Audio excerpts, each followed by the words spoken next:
America, industrial miracle of the century. From all the states flow bounteously the products of forest, mine, and field. From her workshops pour all the needs of modern living. By air, land, and water, these treasures of enterprise are sent out to every point of the compass. No job is too big for American industry. Nothing is too small for the best in materials and workmanship. Look back a few generations and realize the advances America has made. Articles once were wrought by single pairs of hands with crude implements in quality that varied with the knowledge, skill, and honesty of the individual. Today, able workmen with wonderful machinery do better work at lower cost, while advancing mechanical arts have brought new ease to the multitudes. Where the plodding workmen of former times labored alone, with neither guidance nor help, meeting no set standard of quality, industrial America marshals resources, science, and power unlimited to bring a quality product within the reach of millions. 40 spoke holes at one operation. Jobs formerly tedious and uncertain are now done in the wink of an eye with gigantic tools which the old-time craftsman never knew. The old-time craftsman's tools were 1,000 times slower, his skill 1,000 times less accurate. The hand of today's workman and the performance of his machine are guided in the smallest details by science. The greatest American manufacturers maintain vast libraries of technical books, records, and informational data. This earnest effort to make every possible improvement applies to even the smallest things. The greatest example of America's success is the motor car of quality. Any place on earth, you will find America's automobiles serving the people. Even in Borneo, the home of the legendary wild man, although New York is 12,000 miles away. All over the world, the automobile is relieving beasts of burden. People have learned what smooth, powerful, and quiet transportation means in enjoyment and health. On the smooth surfaces of boulevards in many cities, scenes like this are duplicated every minute. Millions know intimately interesting places, like the Grand Canyon, which were names only to the house-tied generations of former times. Farms are brought close to the cities, and families in the country keep in touch with all that is doing. The American farmer enjoys the world's highest standard of country living. Scientific production of quality, backed by immense resources, greater than any other in the world, have earned a public preference unequaled. It is no accident that the low-priced modern six-cylinder automobile has been elected as the world's most popular car. Over 8 million buyers have recognized the great American value and have chosen for their own the motor car now bought by more people than any other. Weighing the value, they not only secure better performance, convenience, and luxury for themselves, but they also supply the incentive and resources to make possible even greater values for tomorrow.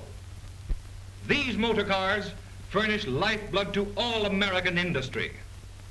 The automobile consumes over 15% of all steel produced, 1/2 of all malleable iron, over 2/3 of all plate glass, over 1/5 of all hardwood lumber, over 14% of all cotton, 1/4 of all lead, 1/3 of all nickel, and almost 4/5 of all rubber, to say nothing of paying the railroads hundreds of millions of dollars a year for carrying thousands of carloads of freight.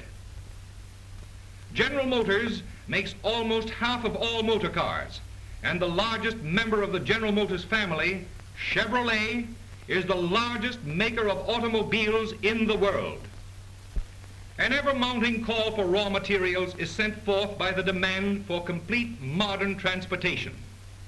Purchases of the finest materials are made in tremendous quantities from mines, forests, and fields in every region of the United States, in steady stream, millions upon millions of dollars in payment go back to support miners, producers, farmers, and makers of supplies. Power, water power, coal, and plenty of it, is purchased to keep the far-flung factories going. Timber, from silent forests that spread over the nation's mountain slopes, selected logs in enormous quantities are rafted down great rivers and carried onward by rail as well as water. All markets must be scoured to find materials that meet quality standards from which there must be no deviation. The purchase of all these supplies is the world's biggest shopping job. No manufacturer in the world uses so much iron and steel as the makers of the great American value. But materials in the rough need the touch of skilled workmen and precision machinery to shape them for service. Machines that work with the exactness of a watch cut out such wonderful parts as gears for the Chevrolet Synchro Mesh transmission. This wonderful machine cuts the gear teeth perfectly and stops of its own accord just when the job is finished. This makes possible low cost and brings to the man of modest means all the advantages of fine car transportation. After every cutting, inspections are made.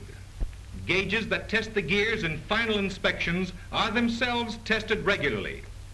Every Synchro Mesh gear must mesh perfectly. Demand for six-cylinder transportation requires the biggest drop forge plant in the world. Furnaces bring steel to white heat, ready for the powerful drop hammers that pound them into shape. A hammer that weighs 120 tons. Every time it comes down, 58,000 pounds of pressure come with it. The Chevrolet Forge plant at Detroit is the best equipped in the world. 200 hammers and forging machines use 1,800 tons of raw material a day. The biggest motor plant in the world is needed to make the million six-cylinder engines demanded annually by the American people. In the production of the hundreds of parts necessary to make this modern, low-priced quality motor, every point is protected by scientific checking.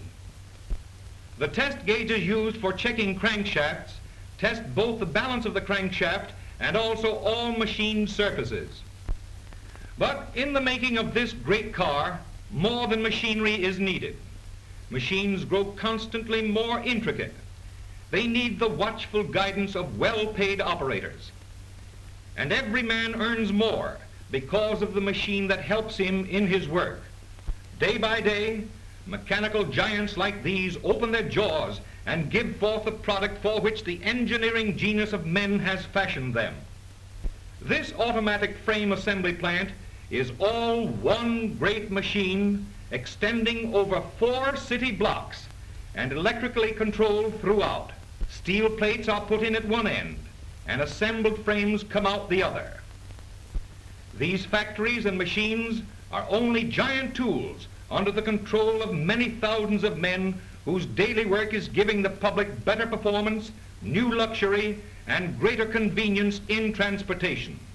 No manufacturer pays his workers more than the makers of Chevrolet.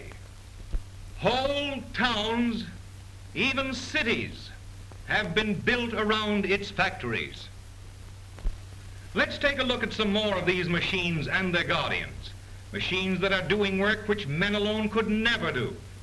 What do you think of a press that weighs 456,000 pounds, pressing at one operation the whole side panel of an automobile in one piece? Safeguards are thrown about every operation and movement.